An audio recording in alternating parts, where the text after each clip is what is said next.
와우. 이 문제는 2020학년도 수능 가형 20번 문제입니다. 문제가 이제 확률을 구하는 문제이긴 한데 지금 조건을 두 가지로 줬어요. 한 개의 동전을 7번 던진다고 했으니까 뭐 앞면 뒷면이 왔다 갔다 나올 수 있는, 기본적으로 뭐 같은 것이 있는 순열, 중복 순열 이게 다 합쳐져 있는 거라고 볼 수 있죠. 자, 첫 번째 가의 조건을 보면 3번 이상이 나온다고 했어요. 앞면이 3번 이상. 그러니까 3번, 4번, 5번, 6번, 7번까지 나올 수 있죠. 그 다음에 나의 조건이 앞면이 연속해서 나오는 경우가 있다.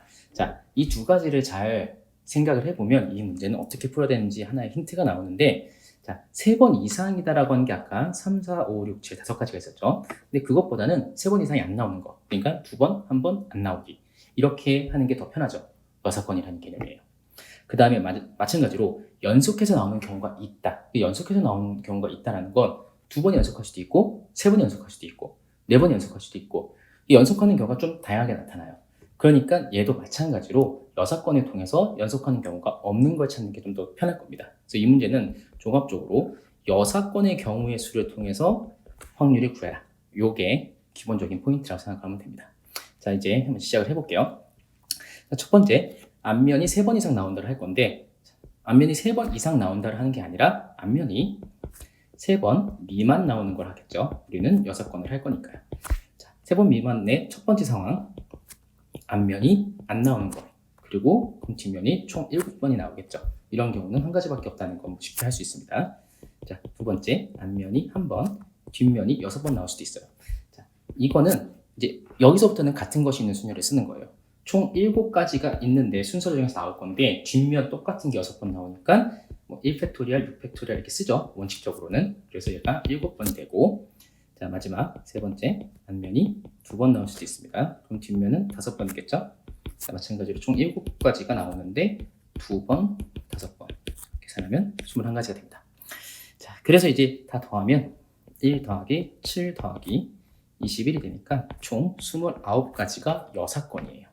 그럼 전체 경우의 수에서 이 6건을 빼야 되니까 전체 경우 수는 뭐냐? 앞면, 뒷면 두 가지가 총 7자리에서 뭐가 나올지 모르는 거죠. 자, 그러니까 2의 7제곱, 이게 기본적인 중복순열로 생각하면 됩니다. 자, 얘가 128가지죠. 그래서 128에서 29를 빼면 총 99가지가 나온다. 이게 첫 번째, 가의 조건을 만족하는 것들은 총 99가지가 있어요. 이 중에서 앞면이 연속하는 경우도 있고 연속하지 않는 경우도 있을 거예요. 그럼 우리는 뭘 빼는 거냐? 연속하지 않는 경우를 뺍니다. 자, 다시 한번 왜 그렇게 하냐면, 예를 들어서 앞면이 4개라고 쳐봐요. 앞면이 4개인데 연속하는 경우는 4개가 모두 연속할 수도 있고 3개가 연속하고 하나는 따로 떨어져 있을 수도 있어요. 아니면 2개, 2개 이렇게 연속할 수도 있어요. 그러니까 우리는 이걸 1, 2, 3개가 굉장히 힘들어집니다.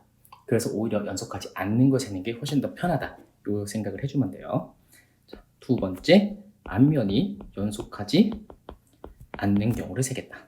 자, 이때도 다시 첫 번째, 앞면이 3번이고 뒷면이 4번이들을 한번 생각해 볼게요.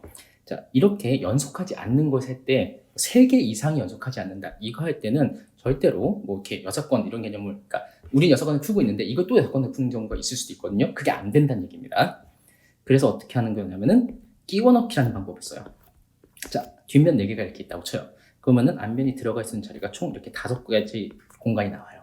여기에 3개를 예를 들어서 이렇게 넣으면 앞면들이 연속하지 않았죠. 뒷면이 연속한 게 있지만 그건 우리 관심이 없는 거예요. 그러니까 하나의 공간에 2개 이상이 들어가는 경우만 없으면 된다. 그래서 이 5개 공간에 3개의 앞면을 그냥 끼워 넣으면 된다. 자, 그래서 OC3으로 계산하면 됩니다. 5개 중에 3개를 골라서 앞면은 3개는 똑같은 거니까 그냥 넣기만 하는 거죠. 그래서 총 10가지가 나왔어요. 자, 두 번째, 앞면이 4번이고 뒷면이 3번인 경우도 있겠죠. 마찬가지로 뒷면 3개를 일단 배치합니다. 그리고 요 공간에 앞면을 끼워넣는데 4개 남았는데 공간 4개밖에 없어요. 그러니까 하나씩 들어가면 되죠. 그래서 이 경우는 그냥 한 가지예요. 그리고 그 이후는 안 해도 됩니다. 앞면이 5개가 되는 순간부터는 무조건 연속할 수밖에 없어요. 뒷면 2개밖에 없어서. 그러니까 총 11가지가 나왔어요. 그러면 99, 아까 가의 조건을 만족하는 거 99가지 중에서 11가지를 빼면 총 88가지가 가나의 조건을 모두 만족하는 경우의 수겠죠.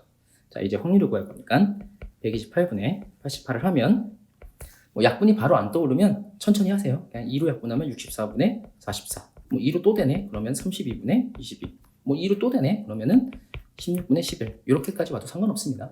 처음부터 이거를 반드시 뭐 8로 약분, 뭐 4로 약분해야 돼, 뭘로 약분해야 돼 이렇게 생각하지 말고 그냥 약분을 쉽게 생각해서 결국에 답만 찾아내면 됩니다. 자, 이 문제의 전체적인 상황은 우리가 여사건을 얼마나 잘 활용하는가, 그리고 이렇게 복잡한 상황을 한 번에 풀려고 하지 말고 천천히 원하는 경우의 수를 하나씩 찾아나가는 그런 방식, 요 과정과 요 과정을 따로따로 잘 생각을 해서 언제 여사건을 쓰는지를 정확하게 이해해 주면 되겠습니다. 자, 여기까지입니다.